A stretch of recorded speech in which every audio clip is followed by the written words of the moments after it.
Hey everyone, welcome to Miniseries Monday, where I take a group of comic books with 3 to 10 issues and rank them against one another.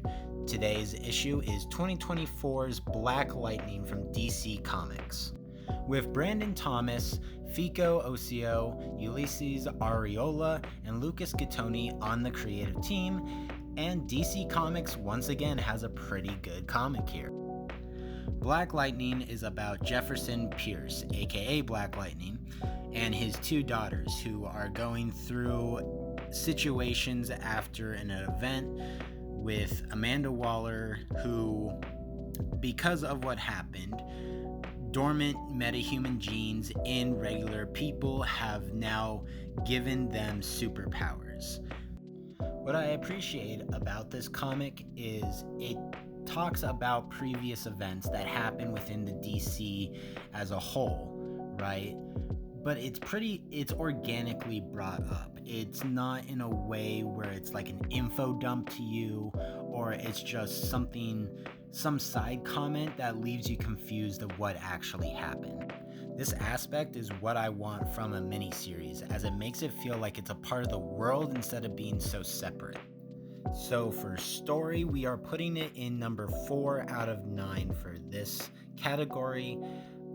You guys already saw how much I love Do a Power Bomb, and as much as I do love Black Lightning's story, I think I just have slightly more investment with the Supergirl and the Batman stories. That being said, I do believe the highlight category for this book is the characters.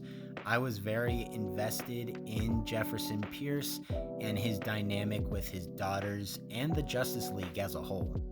For those of you who haven't read the book, Jefferson's kids, Jennifer and Anissa, are on very different paths at the very beginning of the book. One is still being mentored by her father, while the other is off somewhere trying to get away because she's having a hard time controlling her powers after the situation with Amanda Waller. I also love seeing how much of a dad Black Lightning is, even wanting to throw hands with Superman at one point because he felt like he was getting in the way of a connection with Anissa, the daughter that was having a hard time controlling her abilities.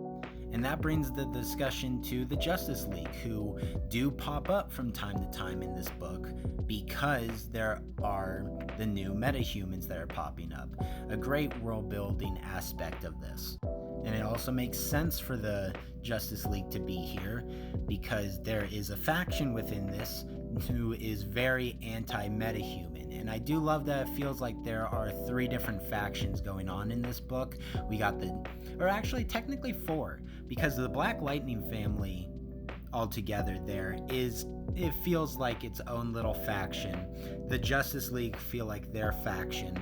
The anti-metahumans feel like a 3rd faction, and a 4th faction that I haven't really gone over is kind of a more activist metahumans who are kind of just doing their own thing and trying to take down the people who are anti-metahuman. I definitely haven't gone over everything about Black Lightning's character and the supporting characters around him, but all I can say is that I did love the characters within this story, which is why I'm going to place it at number 2 out of 9 for the character category.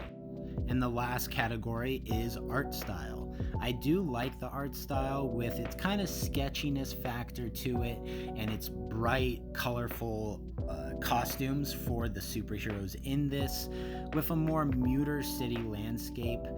I think Black Lightning himself is probably the best art style design within this comic book as well. Hard to say style overall stood out though, besides the characters. So I'm going to place it at number 4 out of 9 as well, just like story.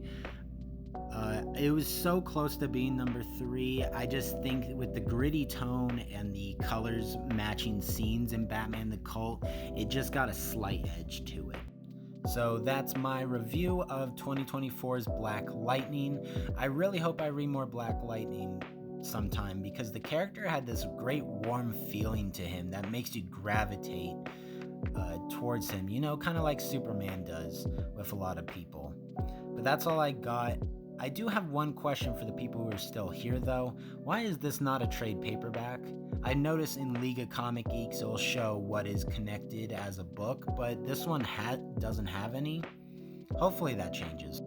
But that's all I got for you. Next time I am here, we will be reading 2025's Everything Dead and Dying. Have a good one, y'all. Go enjoy some comic books.